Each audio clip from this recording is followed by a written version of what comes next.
신문 브리핑입니다. 동아일보부터 보시죠. 글로벌 금융위기와 경제 불황 속에 자영업자들이 벼랑 끝으로 내몰리고 있습니다. 자영업자 584만 6천여 명 중 196만 명이 생계형 자영업자로 이 중 절반 이상이 월 수입 200만 원 미만에 그쳐 중소기업 신입사원 수준에도 못 미치는 것으로 드러났습니다. 이면입니다. 6.25 전쟁 62주년을 맞아 참전 21개국에 있는 232개의 참전 기념물을 일일이 둘러봤습니다.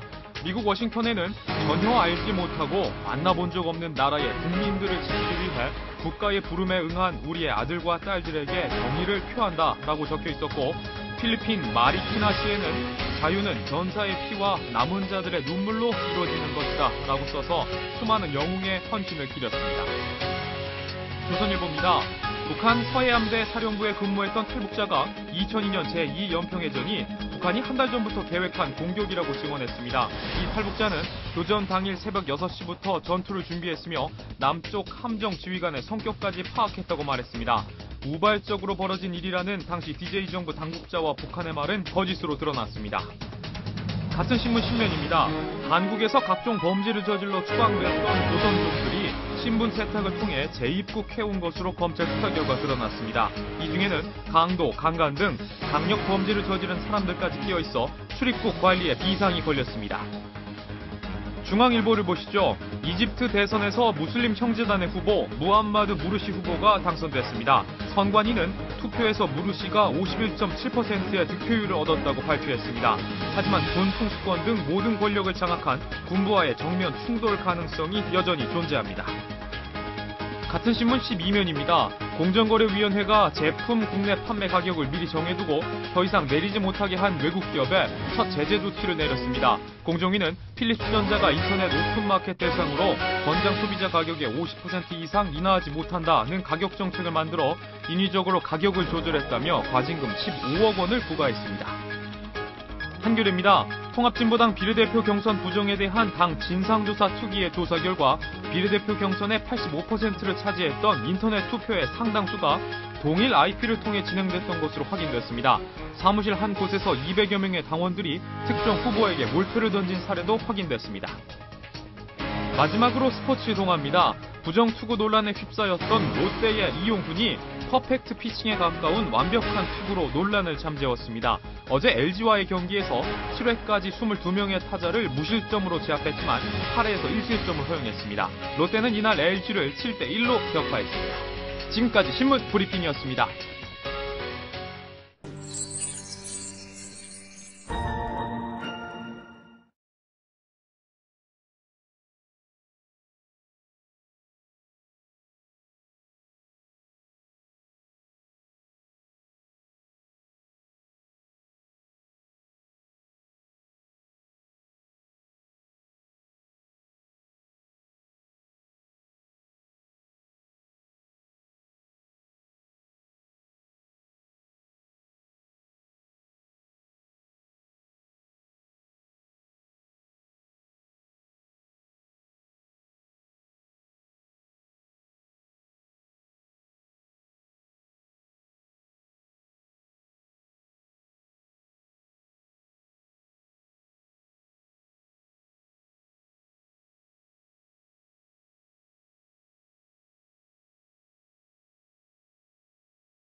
네, 오늘 정치권 뉴스부터 다뤄보겠습니다. 새누리당이 오늘 그 비박 주자들의 그 반발에도 불구하고 현행 경선룰을 그대로 유지할 것 같다고 합니다. 당연히 뭐 친박, 비박 간의 한바탕 격돌이 예상되는데 오늘의 정치 뉴스 화면 보고 이야기 나누겠습니다.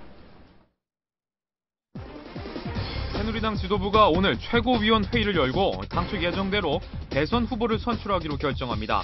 8월 20일 대선 후보를 선출하겠다는 것은 비박계 대선 주자들의 오픈 프라이머리, 즉 완전 국민 경선제를 도입하지 않겠다는 뜻입니다. 김문수, 정몽준, 이재호 비박 주자 3인은 경선 불참을 강하게 시사했습니다.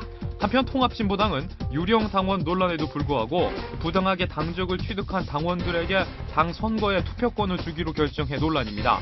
통진당 중앙선관위 조사 결과 경기 성남시, 전남 순천시, 서울 마포, 종로구 등에서 주소지가 중복된 선거인단이 대거 발견됐습니다. 자, 윤종호 차장, 지금 네. 아마 그 새누리당이 지금 최고위원회를 지금 열고 있는 시간 네. 같은데요. 아마 네. 그 비박 주자들의 반발에도 불구하고 친박 쪽에서 현행 룰을 그대로 밀어붙이는 모양이죠? 예, 맞습니다. 지금 방금 말씀하신 것처럼 새누리당이 최고위원 회의를 지금 한창 열고 있는데요. 지금 제 뒤로 보이는 모습이 딱 이 모습 그대로 최고위원 회의가 열리고 있습니다. 여기서 아마 8월 20일 경선, 대선 후보를 뽑는 경선을 실시한다는 그 안을 확정할 것 같습니다. 원래 새누리당의 당헌 당규에 보면 대선일로부터 120일 전에까지 후보를 선출한다고 되어 있는데 그 마감 데드라인이 언제냐면 8월 21일입니다. 그러니까 그 직전 20일 날 경선을 실시하겠다고 확정할 것 같습니다. 그렇게 되면 최고위원 회의의 의결 사항을 받아서 당의 경선관리위원회가 있는데 거기서 세부적인 사항, 그러니까 한 7월 초에 후보 등록을 받아서 이렇게 일정을 진행한다 이런 것까지 바로바로 확정을 하고 또 그러면 박근혜 대표는 그동안 경선 룰이라든지 시기가 확정되지 않아서 그 대선 출마 선언도 못하고 경선 캠프를 구성하지 못했는데 아마 박근혜 대표도 경선 캠프 구성하고 출마 선언하고 일정이 쫙쫙 빨리 진행될 것 같습니다. 그 민주당만 봐도 야당인 민주당만 봐도 네. 치열하게 경선을 거쳐서 후보를 결정할 것 같고 네. 그 과정에서 국민 참여 이 경선 제도를 도입할 걸로 예상이 되고 네. 있잖아요. 네. 그런데 유독 새누리당에서는 흥행에 떨어질 게 예상이 되는데도 네. 이 비박 쪽이 참여하지 않겠다고 경고를 하는데도 불구하고 네. 친박 쪽에서 무리하게 이렇게 강행하는 그런 그 이유는 어떤 건가요? 예, 비박 3인방이죠. 이재호, 정몽준, 김문수 이들 세 분이 오픈 프라이머리를 도입하지 않으면 당의 흥행이 안 되고 경선의 공정성을 담보할 수 없다. 이거는 박근혜 대표가 무조건 이기는 게임이다. 그래서 우리는 거기에 참여할 수 없다 하고 얼음장을 놓고 협박하고 하는데도 불구하고 그러면 약간 흥행성이 떨어지긴 하겠죠. 그러나 박근혜 전 대표 측에서는 그럼에도 불구하고 지금 이대로 가는 게 낫다. 왜냐하면 어차피 합의가 안 되는데 이 오픈 프라이머리 도입하느냐 마느냐를 놓고 이 비박 3인들하고 계속 싸우면서 상처를 입는 거 하고 미리 이 사람들을 제끼고 그냥 지금 바로 일정대로 가서 상처를 받는 거하고 똑같다. 어차피 상처 받을 바에는 그럴 바에는 지금 바로 그냥 일정대로 먼저 가는 게 낫겠다는 판단을 한 것으로 보이고요. 그리고 오픈 프라이머리 자체에 대해서 굉장히 부정적입니다. 친박이. 학자들도 이게 사실 양 의견이 있지 않습니까? 오픈 프라이머리가 정당 정치를 훼손한다. 너무 비용이 많이 든다. 역선택, 이거 상대당 지지 후보가 오히려 이쪽의 약체 후보를 지지할 거다. 뭐 이런 역선택 이런 여러 가지 문제 때문에 오픈 프라이머리 도입 자체에 부정적이었기 때문에 아마 그렇게 예정대로 그렇게 되면 이제 그 새누리당은 경선을 아예 안 하는 건가요? 그냥 추대를 하고 경선을 안 하게 되는 건가요? 그렇지는 않습니다. 경선이 흔히 사람들이 비박 3인밖에 없는 것 아니냐고 생각할지도 모르지만 임태희 전 대통령 실장, 그다음에 안상수 전 인천시장이죠. 그리고 김태호 전 경남지사 세 분이 아마 나올 것 같습니다. 그러니까 모양새는 안 좋죠. 좀 약체니까 아마 의미로는 사실상 반쪽짜리 경선 아니냐 이런 얘기를 들을 수도 있겠습니다만 어쨌거나 경선은 예정대로 치러질 것 같습니다. 그럼 이게 이제 예정대로 이렇게 가면 지금 이제 비박 주자 3인 아까 말했던 3인들은 결국 이제 예정대로 가면 결국은 정치권 손해는 그분들이 보는 거 아닌가 생각이 드는데요. 예, 맞습니다. 어쨌거나 당이 공식적으로 이 대선 후보를 선출하는 데 나오시오라고 마당을 깔아주는데 우리는 룰, 방식에 합의를 못했기 때문에 안 나가겠다고 최종 결정을 한다면 그게 뭐냐 그러면 대선 주자로서의 어떤 자기가 정치적으로 크는 그런 기회도 잃을 수 있고 그럼 그런 데에서 당이 공식적으로 어쨌거나 제도를 정했는데 거기에 참여하지 않겠다고 하는 거는 좀 뭔가 좀 안 좋은 것 아니냐, 이런 결과적으로는 정치적으로 좀 손해일 수도 있겠습니다. 따라서 세 명이 오늘 이 경선 룰을 하고 시기를 거의 확정을 하면 여기에 대해서 정말로 나는 참여 안 하겠다고 세 명 다 그렇게 단일 대우로 결정을 할 수 있을지 없을지, 그것도 사실은 의문이라는 말이 많습니다. 일부는 참여할 가능성도 있지 않느냐는 얘기도 나오고 있고, 그건 지켜봐야 알겠습니다. 궁금한 게 이제 득실은 따져봐야 되겠지만 예. 지금 뭐 박근혜 대표에 대해서 뭐 예를 들면 불통이다, 소통을 예. 잘 안 한다 이런 얘기도 예. 있지 않습니까? 예. 오늘 아침에 김문수 지사 그 인터뷰를 보니까 전화 연결도 쉽지 않다 이런 예. 대목이 전 눈에 좀 띄었거든요. 예, 맞습니다. 나도 예. 내 전화도 뭐 받지 않는다, 예. 통화를 할 수 없다. 예. 그래서 그런 부분에 대해서도 어떻게 보면 아까 말씀하신 상처를 좀 받을 수 있는데 그런 이미지가 더 강화되니까 예, 맞습니다. 그런데도 불구하고 어쨌든 원칙을 지키겠다, 이게 더 크다고 보는 건가요? 예, 그런 거죠. 그 당에서 심지어 친박에서조차 올림픽 기간이 딱 그 시기 직전 아닙니까?